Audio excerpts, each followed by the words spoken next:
My name is Emily, and I'm 29 years old. I recently divorced my husband, Jake, 31, over false accusations of cheating. I always suspected his mother, Karen, 55, and was involved, but I had no proof until now. Jake and I grew up in Millbrook, a small town known for its struggling economy and high unemployment rates.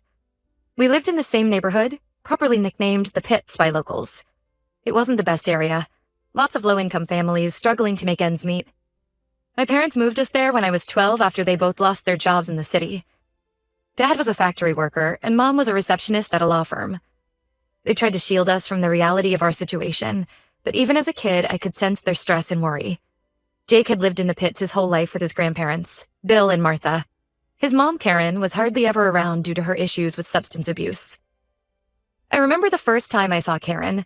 She stumbled into Bill and Martha's yard during a neighborhood barbecue, slurring her words and barely able to stand. Jake, who was 14 at the time, calmly led her inside, his face a mask of practiced indifference. It broke my heart to see how used to this he was. Despite the tough circumstances, Jake was incredibly smart and hardworking. He was a few years ahead of me in school and often helped me and my younger sister Lily with our homework. In return, I'd help him with chores around his grandparents' house. Bill had a bad back from years of construction work, and Martha suffered from arthritis, so Jake took on a lot of responsibility at a young age. I remember one particular day when Jake was teaching me algebra. We were sitting on his front porch, the summer heat making the pages of our textbook stick together. Frustrated with a particularly difficult problem, I threw my pencil down and declared I was too stupid for math. Jake looked at me seriously and said, "Emily, you're not stupid. You just haven't figured it out yet. And that's okay because I'll help you until you do." That moment stuck with me. It was the first time someone outside my family had shown such faith in me. As we grew older, our friendship deepened. We'd spend hours talking about our dreams and fears. Jake wanted to start his own business someday, to prove to everyone in the Pits that it was possible to make it out. I dreamed of becoming a teacher, inspired by the patience Jake had shown me. When Jake graduated high school, he got a scholarship to a good college in the city. His grandparents scraped together what they could to help with expenses, selling their old car and taking on extra shifts at their jobs. Karen, unsurprisingly, didn't contribute at all. She didn't even show up to his graduation. I remember holding Jake's hand as he watched other parents congratulating their kids, his jaw clenched tightly. Jake and I tried to maintain a long-distance relationship when he left for college. We'd talk on the phone every night at first, sharing stories about our days. But over time, the calls became less frequent. Jake was busy with his studies and part-time job, and I was focused on finishing high school and helping my parents, who were still struggling financially. Then, one day, I got a text from Jake. It was brief and to the point. He thought it was best if we broke up. He said the distance was too hard and he needed to focus on his future. I was devastated. I tried calling him, but he didn't pick up. For weeks, I cried myself to sleep, feeling like I'd lost not just my boyfriend, but my best friend. Years passed, and I didn't hear much from Jake.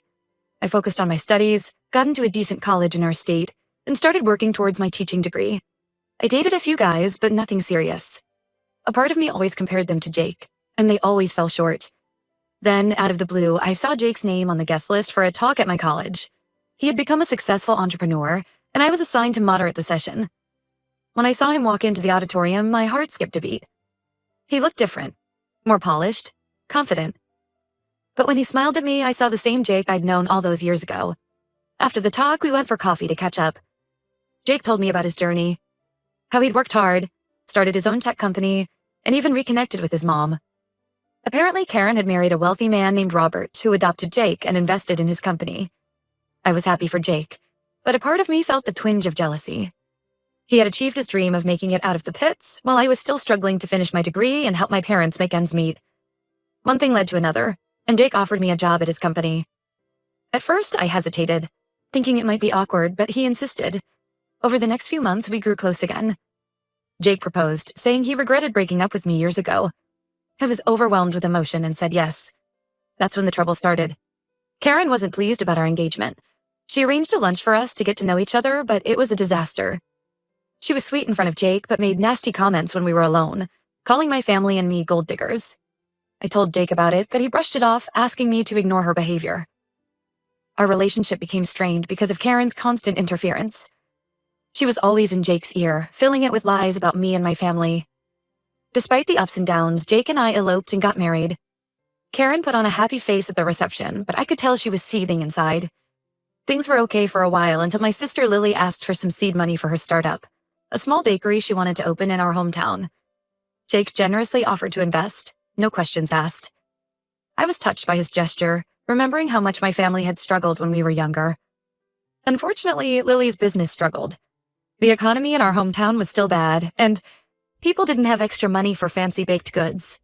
Jake started to worry about his investment. He became distant and irritable at home. We fought over small things, and the tension kept building. The breaking point came when Jake forgot our first wedding anniversary.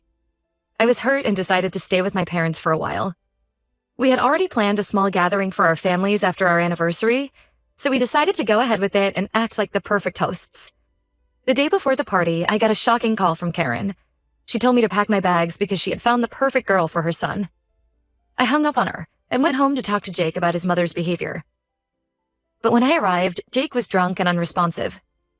The next day at the gathering, the tension between Jake and me was palpable. Even my distant cousins noticed something was off. I tried to talk to Jake, but he brushed me off. Later, he came back with an envelope, saying it contained proof of me cheating on him. I was stunned. Inside the envelope were divorce papers and some inappropriate pictures of me with another man. I couldn't believe what I was seeing. I tried to explain to Jake that the pictures were fake, but he wouldn't listen. He told me to leave, saying he should have listened to his mother and never married into a family of gold diggers. Heartbroken and confused, I went back to my parents' house. Lily looked at the pictures and immediately pointed out that they were clearly doctored. We decided to confront Jake the next day, but before we could, he showed up at our door. I thought maybe he had realized something was off about the pictures. Instead, he demanded that I sign the divorce papers immediately. When I refused and tried to explain that the photos were fake, he threatened to file fraud charges against Lily for the failed business investment. I was devastated.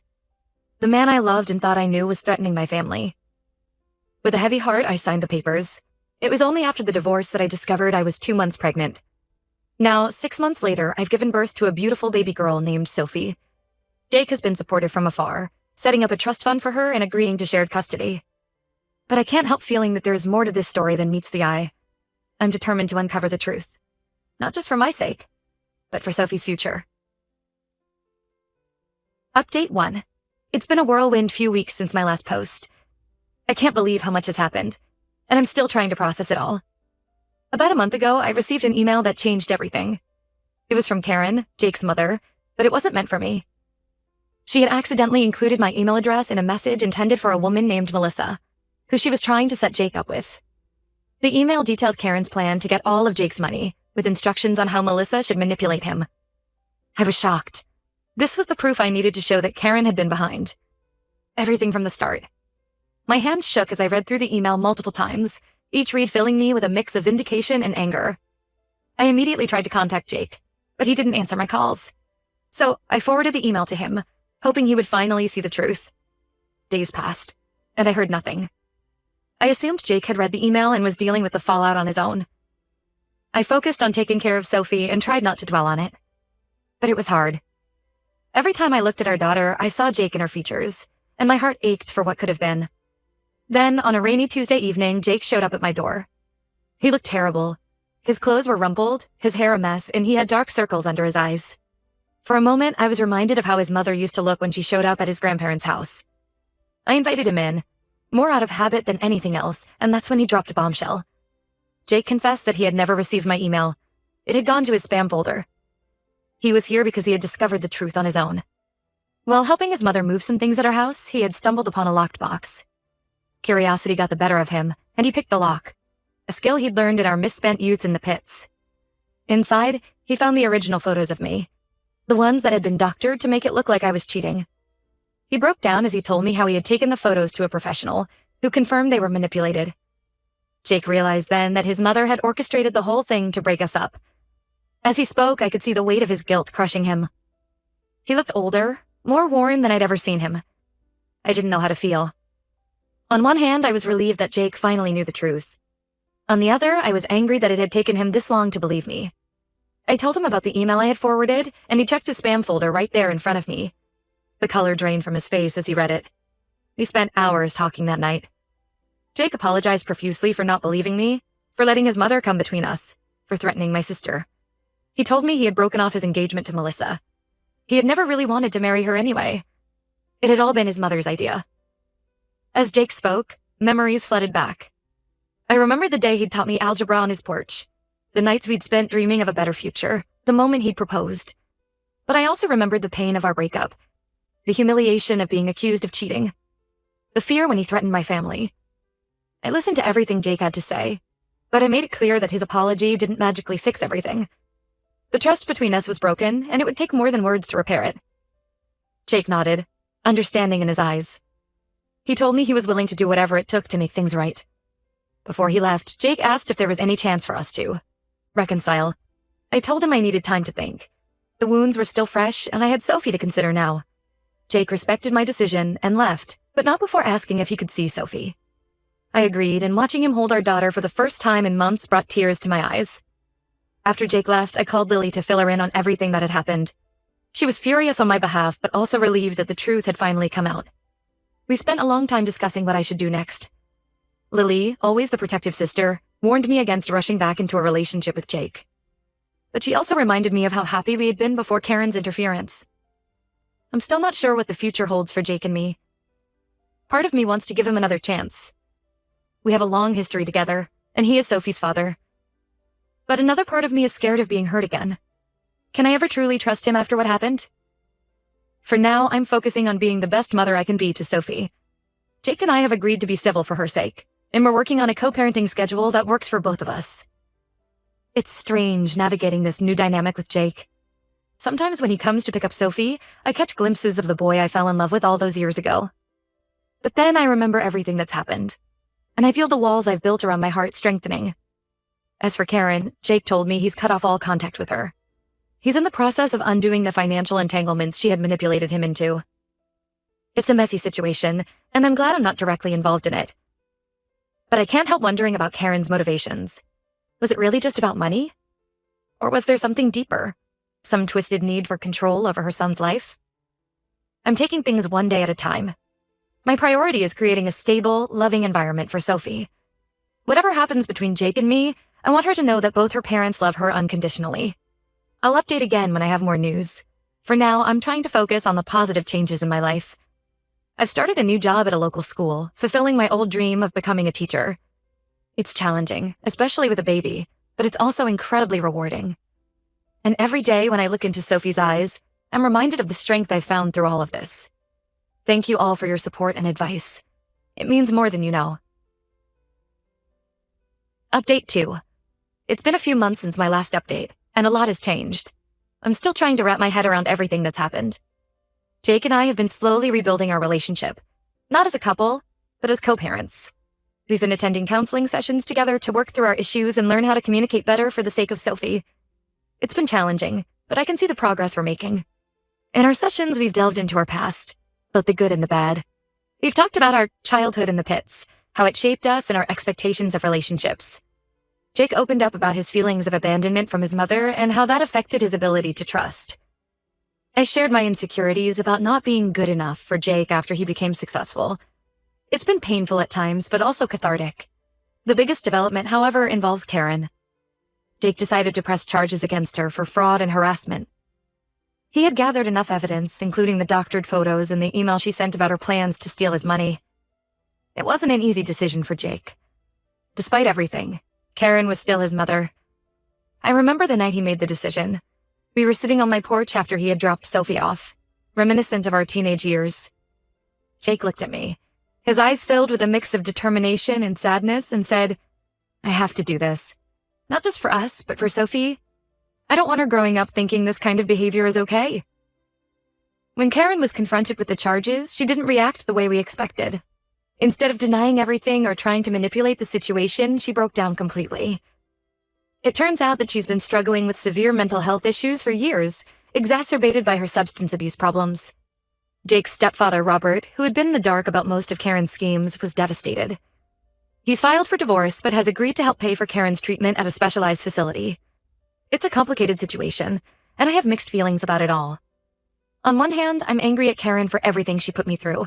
The false accusations, the manipulation, the pain she caused our family. But on the other hand, I can't help but feel a twinge of pity for her. Mental illness is a serious issue, and it's clear that she needs help. I remember Karen from my childhood, a woman who was more often absent than present in her son's life. I wonder now if her issues stem from that time, or even earlier. Jake is struggling with his own conflicting emotions. He's angry and hurt by his mother's actions, but he also feels guilty for not recognizing her issues sooner.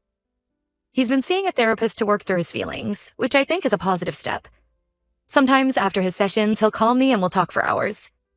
It reminds me of our late-night conversations when we were younger, dreaming of a better future. As for me, I'm focusing on moving forward. I've started a new job that I love, teaching at a local elementary school. It's challenging, especially balancing work with caring for Sophie, but it's incredibly rewarding. I see a bit of myself in some of my students, especially those from struggling families. I try to be for them what Jake was for me all those years ago, a source of encouragement and support. I'm also enjoying watching Sophie grow and develop her own personality. She's the light of my life, and seeing Jake interact with her always brings a smile to my face, despite our complicated history. Sophie has Jake's eyes and my smile, and sometimes when I look at her, I'm struck by how much she represents the best of both of us. Jake and I have had some long, honest conversations about our past and our future.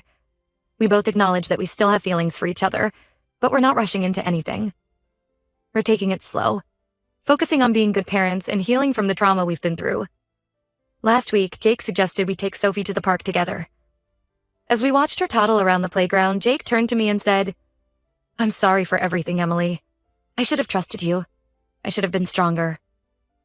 I didn't say anything, just squeezed his hand. It wasn't forgiveness, not yet, but it was a start. I don't know what the future holds for us, but I'm cautiously optimistic. If nothing else, this whole ordeal has taught me the importance of trust, communication, and standing up for myself. I'm not the same person I was when this all started, and in many ways, I'm stronger for it. Lily's bakery is slowly starting to pick up. Jake has been helping her with the business side of things, partly out of guilt for threatening her before, and partly because I think he genuinely wants to help. It's nice to see them getting along, a small piece of normalcy in our complicated situation. As for Karen, she's still in treatment. Jake visits her occasionally, always coming back looking drained, but a little more at peace each time. I haven't seen her myself. I'm not ready for that yet. But Jake keeps me updated, and I appreciate his honesty about the situation. I'll update again if there are any major developments. For now, I'm taking things one day at a time, focusing on being the best mother and teacher I can be. Thank you all for your continued support and advice. It's been a long, difficult journey, but I finally feel like I'm on the right path. Update 3. It's been almost a year since this whole ordeal began, and I wanted to give you all a final update on the situation. Karen has been in treatment for the past 6 months. According to Jake, who's been in limited contact with her doctors, she's making progress, but still has a long way to go. Jake's stepfather, Robert, went through with the divorce, but he's been supportive of Karen's treatment, which I think speaks volumes about his character. Jake has been visiting Karen more regularly. He often comes to my place afterward, emotionally drained but determined to maintain the relationship. Last month, he brought Sophie to see Karen for the first time since all this happened. It was a supervised visit, and Jake said it went as well as could be expected. Karen cried when she saw Sophie, apologizing over and over. Jake said it was hard to watch, but he felt it was necessary for both Karen and Sophie. As for Jake and me, we've continued to work on our relationship as co-parents. The counseling sessions have been incredibly helpful, and we've learned a lot about healthy communication and setting boundaries. We're in a much better place now than we were a year ago. However, we've decided not to pursue a romantic relationship, at least for now. While we both still care for each other deeply, we've realized that too much has happened for us to simply go back to what we had before. We're focusing on being the best parents we can be to Sophie, who's growing up so fast and bringing us joy every day. Jake has thrown himself into his work, but in a healthier way than before. He's implemented better work-life balance practices in his company and has been spending more quality time with Sophie. It's been wonderful to see him grow as a father. He often comes over for dinner, and we spend time together as a family. It's not the life I imagined, but it's becoming a new normal that I'm growing to appreciate. As for me, I've been promoted to lead teacher at my school. I'm loving the new challenges it brings, especially working with at-risk students. I've even started a mentoring program, inspired by my own experiences growing up in the pits. It's been incredibly rewarding to see these kids start to believe in themselves and their futures. I've also started dating again, taking it slow and being very cautious about who I introduce to Sophie's life. It's been refreshing to meet new people and remember that there's a whole world out there beyond the drama I've been through. Jake has been supportive, which I appreciate. We've agreed to be open with each other about our dating lives, especially when it might affect Sophie. Lily's Bakery is finally turning a profit. Jake's business advice and a small loan from his company really turned things around. She's even talking about opening a second location. It's been amazing to see her dream come to life, and I'm incredibly proud of her perseverance. Sophie is thriving. She's a happy, curious toddler who loves both her parents. Jake and I make sure to never speak negatively about each other or about Karen in front of her. We want her to form her own opinions as she grows older. She started preschool recently, and it's been a joy to watch her make friends and learn new things. Looking back, I can hardly believe everything that's happened. It's been a painful, difficult journey, but I've learned so much about myself, about resilience, and about the importance of trusting my instincts. I'm proud of how far I've come, and I'm excited about what the future holds. There are still tough days. Days when I look at Jake and Sophie together and feel a pang of what might have been. Days when I worry about Karen's influence on Sophie's life as she grows older. But overall, I feel stronger and more capable than ever before. Thank you all for your support throughout this crazy time. Your advice and kind words have meant the world to me. While this chapter of my life is closing, I'm looking forward to writing new ones. Here's to new beginnings and brighter days ahead.